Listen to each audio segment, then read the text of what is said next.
কেউ যদি 10 বার সূরায়ে ইখলাস বা কুল হুয়াল্লাহ সূরা পাঠ করে, কয়বার? 10 বার, রাতে দিনে যে কোনো সময় 10 বার যদি কেউ কুল হুয়াল্লাহ সূরা পাঠ করে, আল্লাহ নবী সাল্লাল্লাহু আলাইহি সাল্লামের হাদিসে ওয়াদা রয়েছে, আল্লাহ তাআলা ওই ব্যক্তির জন্য জান্নাতে একটা বিশাল প্রাসাদ নির্মাণ করবে। দুনিয়ার কোনো প্রাসাদ না ভাই, পামজমারার প্রাসাদ না ভাই, এটা কোনো দুবাই বা পৃথিবীর কোনো গুরুত্বপূর্ণ জায়গার লোভনীয় কোনো আকর্ষণীয় কোনো জায়গার প্রাসাদ না ভাই, জান্নাতের প্রাসাদ। দুনিয়ার প্রাসাদ রেখে চলে যেতে হবে, জান্নাতের প্রাসাদ যে একবার পেয়ে যাবে অনন্ত অসীমকাল পর্যন্ত আর তার সেখান থেকে বের হতে হবে না, তার থেকে ছুটবে না। আল্লাহ আমাদের সবাইকে ফজিলত অর্জন করার তৌফিক দান করুন, বলুন আমিন।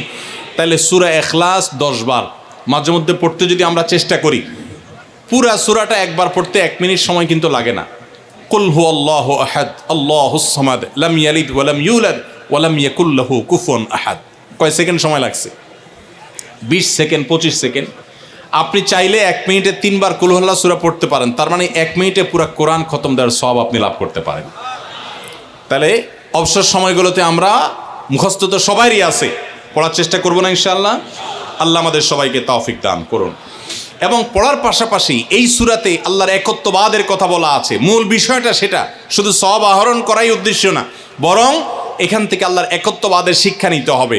আল্লাহ একক, কুল হুয়াল্লাহু আহাদ, হে রাসূল বলে দিন তিনি আল্লাহ, তিনি একক, তার কোনো অংশীদার নাই, তার কোনো পার্টনার নাই, তিনি কারোর প্রয়োজন তার হয় না। আল্লাহুস সামাদ, তিনি কারোর মুখাপেক্ষী না, বরং সবাই তার মুখাপেক্ষী। লাম ইয়ালিদ ওয়া লাম ইউলাদ, তাকে কেউ জন্ম, তিনি কাউকে জন্ম দেননি আর তাকেও কেউ জন্ম দেয়নি। ওয়া লাম ইয়াকুল লাহু কুফুয়ান আহাদ, তার কোনো সমকক্ষ নাই। ভাইরা আমার, আমাদের সমাজে এক শ্রেণীর নাস্তিক আছে, বরং সকল নাস্তিক ইসলাম এবং মুসলমানদের প্রতি বিদ্বেষ লালন করে, তাদের বড় অংশ। এই নাস্তিকদের একটা কমন প্রশ্ন হলো, তারা বলে আল্লাহ যদি আমাদের সবার সৃষ্টিকর্তা হয় তো আল্লাহর সৃষ্টিকর্তা কে? নাউজুবিল্লাহ। এরকম একটা প্রশ্ন নাস্তিকরা করে। নবী সাল্লাল্লাহু আলাইহি সাল্লামকে কোন কোন মুফাসসিরদের মতে এই প্রশ্নটাই করেছিল ইহুদিরা। কারা প্রশ্ন করেছিল? ইহুদিরা। সেই জবাবে আল্লাহ তাআলা এই আয়াত নাজিল করেছেন এবং জানিয়েছেন যে আল্লাহ তিনি কারোর জন্ম দেওয়ার মুখাপেক্ষী নন, তাকে কেউ জন্ম দেয়নি, তিনি কারোর মুখাপেক্ষী নন। এখন প্রশ্ন হতে পারে, আচ্ছা আল্লাহ তাআলা তিনি আমাদের সৃষ্টি করলেন বুঝলাম, তাহলে আল্লাহকে কে সৃষ্টি করলো? যেটা নাস্তিকরা করেছে। এই প্রশ্নটা একটা অমূলক প্রশ্ন এবং ভুল প্রশ্ন। এই প্রশ্নটা একটা ভুল প্রশ্ন। কিভাবে ভুল প্রশ্ন? আল্লাহ তাআলা কি সৃষ্টি না স্রষ্টা?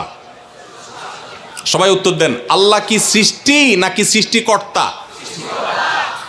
আল্লাহ যদি সৃষ্টিকর্তা হন, স্রষ্টা হন, তাহলে তার আবার যদি সৃষ্টিকর্তা খোঁজেন, সৃষ্টিকর্তার জন্য যদি আবার সৃষ্টিকর্তা খোঁজেন, তাহলে তিনি তো আর সৃষ্টিকর্তা হলেন না, তাহলে তিনি সৃষ্টি হয়ে গেলেন। কথা বুঝেন নাই? যার স্রষ্টা থাকে তাকে সৃষ্টি বলে।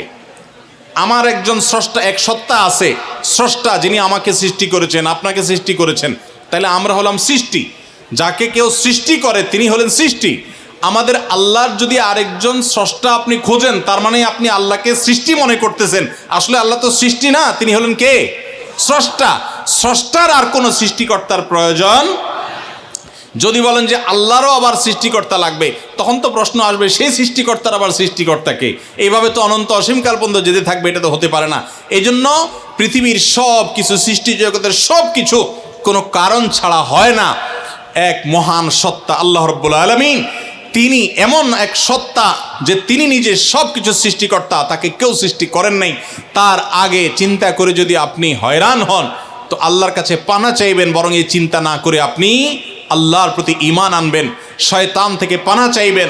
এই যে 3 কুল, এই 3 কুলের আমল এত গুরুত্বপূর্ণ যে আপনাকে শয়তান যখন মনের ভিতর আল্লাহর অস্তিত্ব নিয়ে বাজে চিন্তা করায়, আমাদের কাছে যেসব প্রশ্ন আসে আজকাল, শত শত প্রশ্ন আসে যে হুজুর হঠাৎ করে মনের মধ্যে আল্লাহ সম্পর্কে বাজে চিন্তা আসে, খারাপ চিন্তা আসে, খারাপ কথা মনের মধ্যে আসে, এটা শয়তান করা। এটা যখন মনের মধ্যে আসবে, সাথে সাথে আউযু বিল্লাহি মিনাশ শাইতানির রাজিম পড়বেন, এই সূরা ইখলাস, ফালাক, নাস পড়বেন এবং বাম দিকে প্রতীকী থুতু প্রতীকী থুতু শুয়ের আগায় যে পরিমাণ থাকে এরকম থুতু বাম দিকে যদি নিক্ষেপ করেন এবং আউযুবিল্লাহ পাঠ করেন, আল্লাহ তাআলা শয়তান থেকে পানাহ দান করবেন। এবং মনে রাখবেন, মুসলমানের মনের ভিতরে আল্লাহ সম্পর্কে বাজে চিন্তা আসলে বুঝতে হবে যে ইবলিস হাজির হয়ে গেছে। কে হাজির হয়েছে? ইবলিস আমার মনের ভিতরে কুচিন্তা ঢুকাচ্ছে। এটা মনে হওয়ার সাথে সাথে আমি আরো জোরসে বলবো, কুল হুয়াল্লাহু আহাদ আল্লাহুস সামাদ লাম ইয়ালিদ ওয়া লাম ইউলাদ ওয়া লাম ইয়াকুল লাহু কুফুয়ান আহাদ। আল্লাহ আমাদের সবার ঈমানকে হেফাজত করার তৌফিক দান করুন। ভাইরা আমার, তারে আমরা সূরা ইখলাস সম্পর্কে জানলাম, এই সূরার ফজিলত এবং মর্যাদা সম্পর্কে জানলাম, কখন পাঠ করতে হয় সেটাও জানলাম, এর অর্থও জানলাম। বেশি বেশি করে অর্থ বুঝে বুঝে প্রত্যেকটা আয়াতের অর্থ মনে করে করে নামাজে পড়বেন, সকাল সন্ধ্যা পড়বেন। কুল, হে রাসূল বলুন, হুয়াল্লাহু, তিনি আল্লাহ আহাদ, একক, আল্লাহুস সামাদ, তিনি কারো মুখাপেক্ষী না, সবাই তার মুখাপেক্ষী, তার কোনো স্রষ্টার প্রয়োজন নাই, সবার স্রষ্টা তিনি। লাম ইয়ালিদ ওয়া লাম ইউলাদ, তিনি কাউকে জন্ম দেননি আর তাকেও কেউ জন্ম দেয় নাই। ওয়ালাম ইয়াকুল লাহু কুফুয়ান আহাদ, কুফু মানে সমান, তার সমান আর কেউ নাই, তার সামঞ্জস্য, তার সমতুল্য আর কেউ হতে পারে না। তিনি একক এবং অদ্বিতীয়। আল্লাহ তাআলা আমাদেরকে তার জাতের প্রতি, তাওহীদের প্রতি ঈমানকে সঠিকভাবে অবিচলভাবে রাখার তৌফিক দান করুন। আল্লাহ একক কোন দিক থেকে? ইবাদতের উপযুক্ততার ক্ষেত্রে আল্লাহ একক। ইবাদত আর কেউ পাওয়ার উপযুক্ত নাই। সমস্ত ইবাদত, সকল দোয়া, সকল প্রার্থনা শুধু কার কাছে হবে? অতএব কোনো বিপদে পড়লে কোনো মাজারে গিয়ে, কোনো মৃত মানুষের কাছে, কোনো মুর্দা পীরের কাছে, কোনো অদৃশ্য শক্তির কাছে সাহায্য চাইলে সেটা শিরক হবে, ঈমান নষ্ট হবে। সাহায্য চাইতে হবে সাথে সাথে কার কাছে? আল্লাহর কাছে। ভাইরা আমার, আমাদের অনেক মুসলমান ভাই আছে আল্লাহর কাছে সাহায্য চাইতে জানে না, আল্লাহর কাছে সাহায্য চাইতে জানে না, তারা বিভিন্ন মাজারে চলে যায়, শিরক করে ঈমানকে নষ্ট করে ফেলে। মনে রাখবেন, আমাদের সাধারণ মানুষের অনেকের মধ্যে একটা রোগ আছে, মনে করে যে আমার গুনাহগারের কথা কি আর আল্লাহ শুনবেন? এই মানসিকতা আমাদের অনেক মধ্যে আছে না নাই? অনেকে দেখবেন নিজে দোয়া করে না, হুজুরের কাছে শুধু দোয়া চায়। হুজুরের কাছে দোয়া চাওয়াটা গুনাহের কথা না, এটা জায়েজ, চাওয়া যায়, কিন্তু নিজে না করে সারাদিন শুধুমাত্র হুজুরের কাছে দোয়া চাওয়াটা ভুল। আপনি নিজে আল্লাহর কাছে দোয়া করা শিখবেন। আল্লাহ বলেছেন যে উদউনি আস্তাজিব লাকুম, তোমরা আমার কাছে দোয়া করো। আল্লাহ বলেছেন আমি তোমাদের দোয়া কবুল করবো, আল্লাহ ওয়াদা করেছেন। আপনি যত নাখান্দা মানুষ হন, আপনি যত সাধারণ মানুষ হন, আমরা যত গুনাহগার মানুষ হই না কেন, আমরা যদি আল্লাহর কাছে হাত তুলে, হুজুররা যেরকম মায়ের পেজ দিয়া সুন্দর সুরে সুরে কণ্ঠে আপনার মধুরতা মাখিয়ে, তারপরে আপনার ছন্দের তালে তাল মিলিয়ে কবিতার ছন্দের সাথে আয়াত পড়ে দোয়া পড়ে আল্লাহর কাছে চাইতে পারে, আমরা এত সুন্দর করে চাইতে পারি না, কোনো অসুবিধা নেই। ভাইরা আমার, আল্লাহর কাছে চাওয়ার জন্য মায়ের পেচের কোনো কথার দরকার হয় না, চালাকির দরকার হয় না। আরে যার বলার শক্তি পর্যন্ত নাই, সেই বোবাও যদি মনে মনে আল্লাহর কিছু চায়, কাছে কিছু চায়, আল্লাহ তাআলা আলিমুম বিযাতি সুদূর, বান্দার অন্তরের খবর পর্যন্ত আল্লাহ রাখেন, তার দোয়াও আল্লাহ তাআলা কবুল করেন। এখন আপনারা অনেকে বলবেন আমি এত বেশি নামাজ কালাম পড়ি না, আমি অনেক গুনাহ করি, গান শুনি, হারাম কাজ করি, অনেক খারাপ কাজে লিপ্ত, আমার দোয়াকে আল্লাহ কবুল করবেন?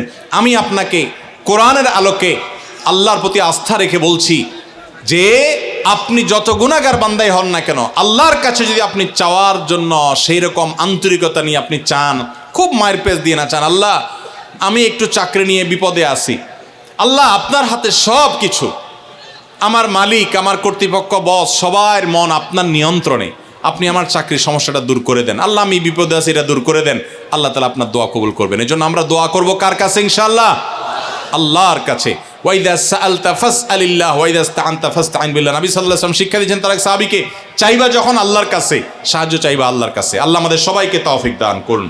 স্যারে সূরা ইখলাসের মূল শিক্ষাটা হলো, সূরা ইখলাস আমাদেরকে তাওহীদবাদী হতে শিখায়, একত্ববাদের শিক্ষা দেয়।